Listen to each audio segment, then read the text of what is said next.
You know that feeling when something's just missing? It's not something tangible, maybe, but this deeper sense that there's, well, more to you, more to life than what you're currently plugged into. Hmm. What if the very thing you're searching for isn't really out there, chasing the next big thing, but actually it resides deep within you? That's it, exactly. That sort of inherent human longing, that Yeah. quiet nudge from inside. Yeah.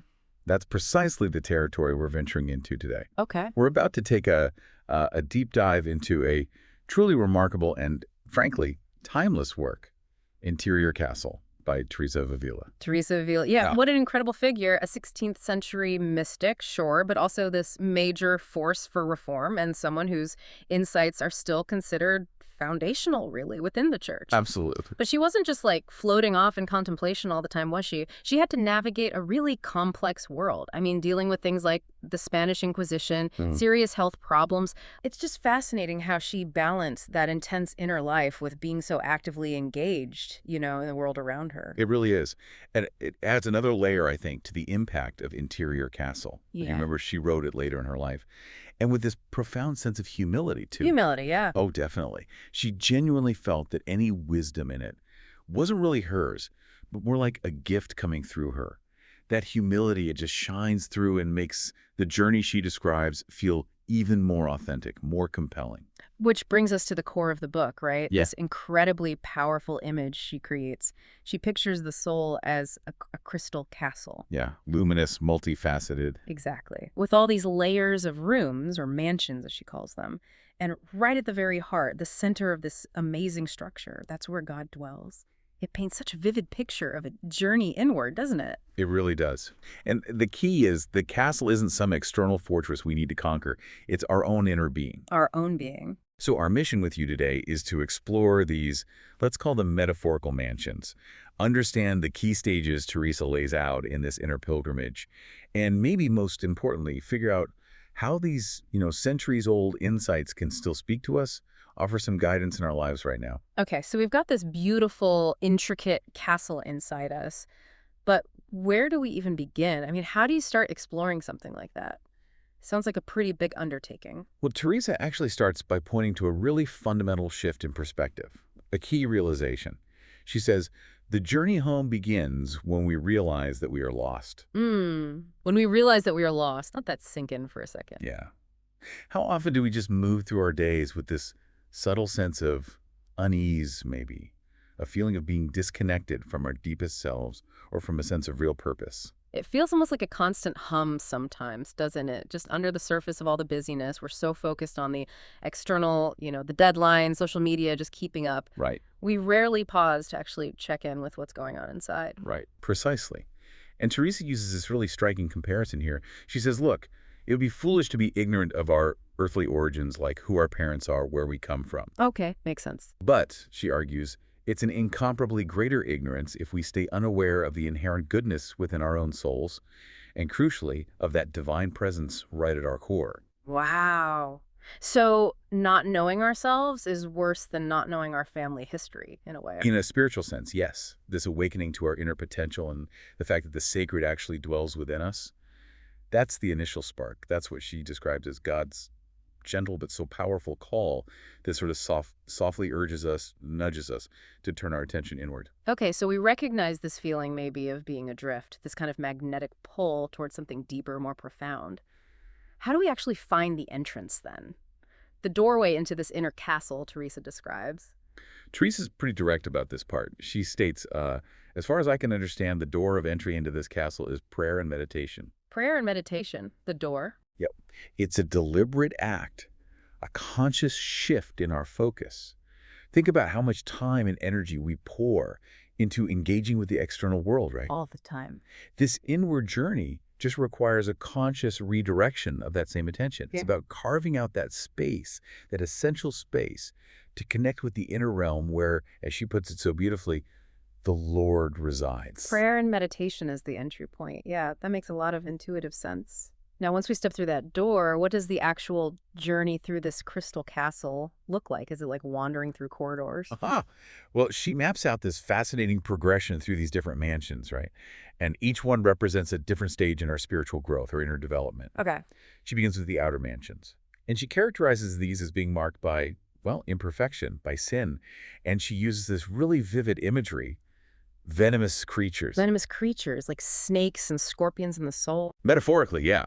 We can understand those as our more base desires, maybe our unhealthy attachments, basically anything that distracts us and pulls us away from that central core, from God. So it's not like this immediate jump into some state of perfect enlightenment or anything. It's more of a step-by-step process, moving deeper, gradually shedding those imperfections. Exactly right. It's a process.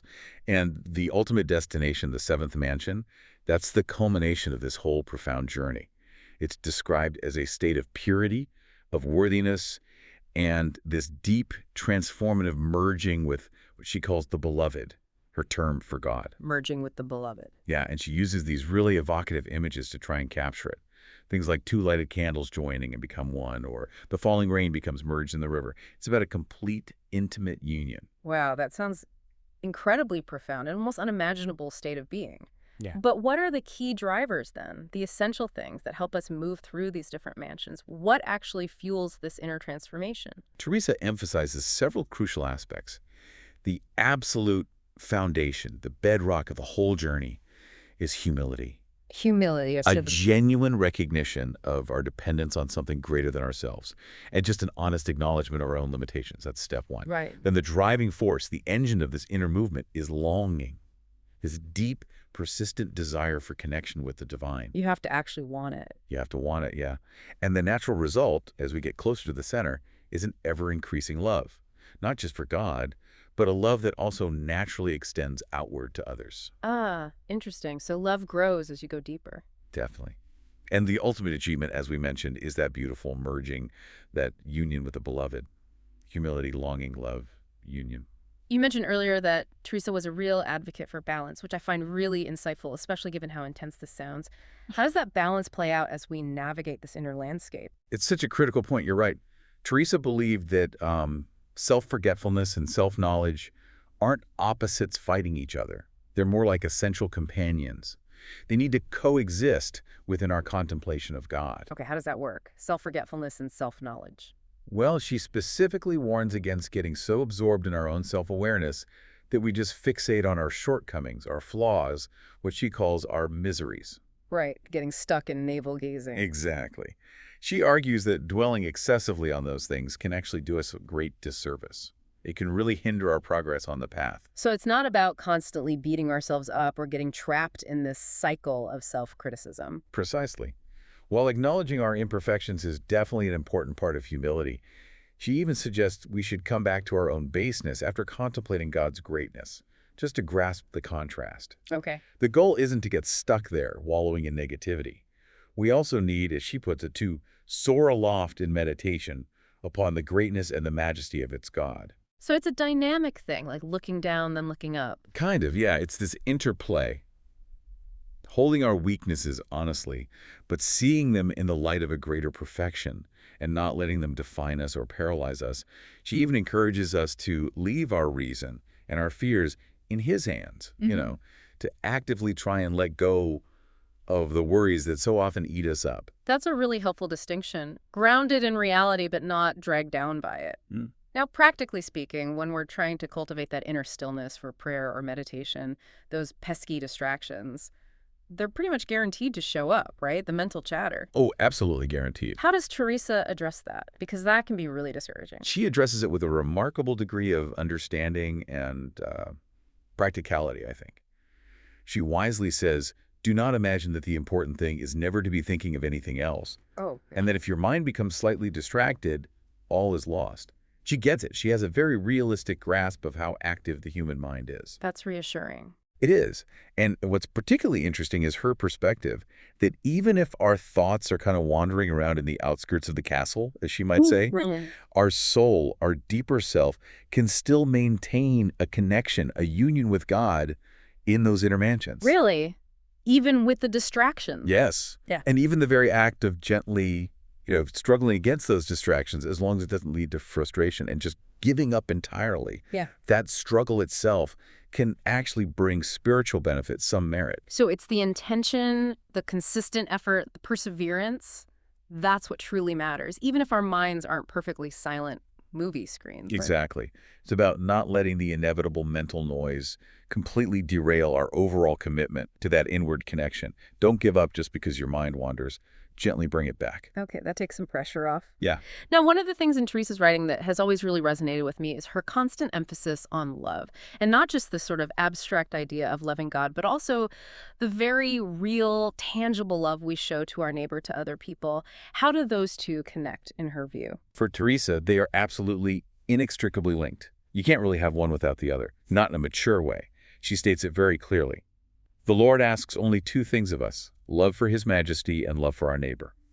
Just two things. Seems simple enough. Well, and she goes on to say, I do not believe we could ever attain perfect love for our neighbor unless it had its roots in the love of God. So in her view, a genuine love for the divine should naturally, necessarily, overflow into how we treat and interact with everyone around us. So it's almost like love of God is the wellspring, the source. And our love for others is the river flowing out from it, the visible expression. Beautifully put, exactly. But here's the other side of it. It's also a reciprocal relationship. How so? Teresa firmly believed that the more we actively cultivate love for our neighbor, the greater our capacity to love God will also become. She even suggests that God, in his immense love for us, actually rewards our acts of love towards others by deepening the love we feel for him. Wow, that's a really beautiful and frankly encouraging way to look at it. It gives our everyday interactions, our relationships, such profound spiritual significance. It really does.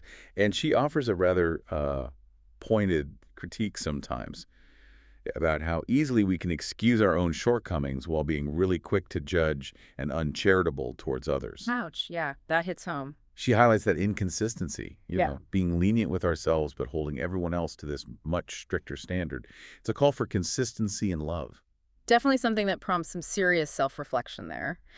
Now, as we continue on this inner journey, what about those times when we don't necessarily feel close to God? Those periods of, spiritual dryness or emptiness, how do we navigate those? Yeah, those are tough times. Teresa underscores the importance of aligning our will with God's will always, but especially during those arid periods. Aligning our will, what does that mean practically? It means consciously choosing to trust and accept God's plan, even when things feel barren or confusing. She cautions against becoming overly anxious about seeking specific spiritual experiences or consolations, those feelings of closeness. She says quite directly, do not ask for what you have not deserved. Oh, humility, humility. So don't demand the good feelings. Embrace the humility of not feeling it. Exactly. Yeah. She views these times of dryness not as signs of failure or that God has abandoned us, but actually as potential opportunities for growth and humility. Yeah. They can help prevent us from becoming attached to just fleeting emotional states and deepen our reliance on something more substantial than feelings. So it's about learning to trust the underlying process, even when we don't have that immediate sense of connection or that emotional feedback loop. Absolutely. Mm. True humility, she suggests, allows us to accept these periods without getting agitated or discouraged, to find a deeper peace and resignation in God's overarching will, whatever that may be in the moment. Yeah. And for those just starting out on this path, her core advice is pretty straightforward. Labor and be resolute. Work at it. Yeah. Be determined in actively aligning your own will with what you understand God's will to be. She considers this consistent effort, this intention, to be the greatest perfection which can be attained on the spiritual road. Not mystical fireworks, but that steady alignment of the will. Labor and be resolute. That's solid advice for any journey, really. Yeah. Now, Teresa uses this incredibly powerful metaphor, the silkworm. It's always struck me as so profound. Could you unpack that image for us a bit? Oh, it's a truly beautiful and evocative image, isn't it? It speaks directly to transformation through complete surrender. Right. She describes how the silkworm diligently spins its cocoon. Right. And she equates this cocoon to Christ, the very house, the space in which the silkworm is to metaphorically die. Die. Will die to its old self. The silkworm has to essentially relinquish its current form, its caterpillar way of being, in order to emerge totally new, transformed into a butterfly, or moth in this case. It's like a symbolic death of the old self, the ego maybe, leading to a completely new kind of existence, a resurrected life. Exactly. She states it so powerfully. Let the silkworm die. Let it die, as in fact it does when it has completed the work which it was created to do. Let it die. Then, she says, we shall see God and shall ourselves be as completely hidden in his greatness as is this little worm in its cocoon. It's about surrendering our ego, our attachments, all the stuff we cling to, so we can be fully embraced by, hidden within, the divine. Wow. So, despite all our human limitations, our imperfections, our struggles, there's this remarkable potential for a profound transformation that comes through love, yes, but also this deep willingness to surrender, to let go. That really is the very heart of Teresa's enduring message, I believe. She constantly reminds us that despite our feelings of smallness or inadequacy, God's boundless love makes it possible for us to reach Him. He offers that love freely, unconditionally. Our essential role is simply to respond, to return that love as best we can. And in the end, after all the stages and complexities, she offers this beautifully simple yet incredibly profound piece of guidance. If you would progress a long way on this road and ascend to the mansions of your desire, the important thing is not to think much, but to love much. Not to think much, but to love much. Do, then, whatever most arouses you to love. Focus on what cultivates love in your heart and actions. That's such a powerful and honestly surprisingly direct takeaway after all the talk of mansions and stages. Love much. Love much. So as we start to kind of draw this deep dive to a close, what are some of the key insights from our exploration of Interior Castle that you think can really resonate and offer some practical guidance for our lives today, just to sort of crystallize it? Yeah, we've covered so much rich territory, haven't we? Yeah. I think the fundamental understanding of our inner life is this dynamic journey, not a static state.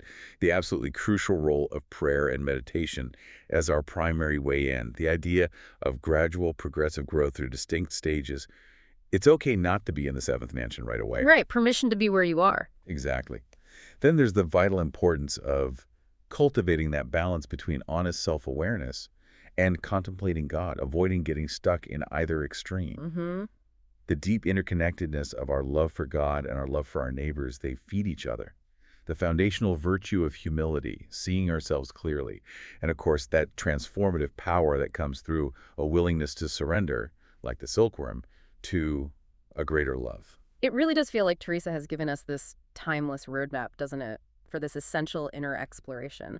And, as I was listening to you summarize, I couldn't help but think about this in terms of investment. Investment. Not in the usual financial sense, obviously, but thinking about investing in our own inner growth, our spiritual well-being. If we were to apply the wisdom of Interior Castle, like personal development advice, what would be some of those key inner investment tips? That's a really insightful analogy. I like that. Okay. If we think of our inner selves as the most valuable asset we possess, which arguably it is. Yeah. Okay, let's hear these inner investment strategies. All right. Firstly, I'd say invest consistently in self-reflection. Just like you'd regularly check your financial portfolio, dedicate intentional time for introspection, for checking in with the health, the state of your inner castle. You can't really grow in areas you don't even look at. Makes perfect sense. You can't manage what you don't measure, even inwardly. What's next? Secondly, cultivate pockets of inner stillness in your daily life.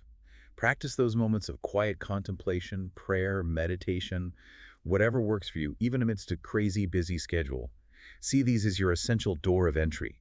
Think of them like making regular deposits into your spiritual and emotional bank account. Finding those little islands of calm in the middle of the daily storm. I like that. Number 3. Exactly. Thirdly, prioritize and nurture your relationships. Really focus on genuinely connecting with and showing love to the people around you. Understand this isn't just nice to do, it's a direct and powerful route to deeper inner fulfillment, just as Teresa taught. These authentic connections, they're like the dividends that enrich your whole inner life. Because, yeah, as Teresa so clearly pointed out, loving others deepens our connection to the divine, and that connection fuels our love for others. It's a virtuous cycle. Precisely. Fourthly, embrace a posture of humility and continuous learning. Recognize you don't have all the answers. Be willing to acknowledge your imperfections, your baseness, as Teresa might say, but without judgment. Maintain an open, curious mind toward your own inner landscape and, the wisdom others might offer. Think of humility as the fertile ground where all other growth takes root. Okay. Always be willing to learn. Always acknowledge there's more to understand about ourselves in the journey. Got it. And finally, number 5, persevere through challenges and setbacks. View difficulties, those periods of dryness or struggle, not as permanent roadblocks, but as potential catalysts for inner strength.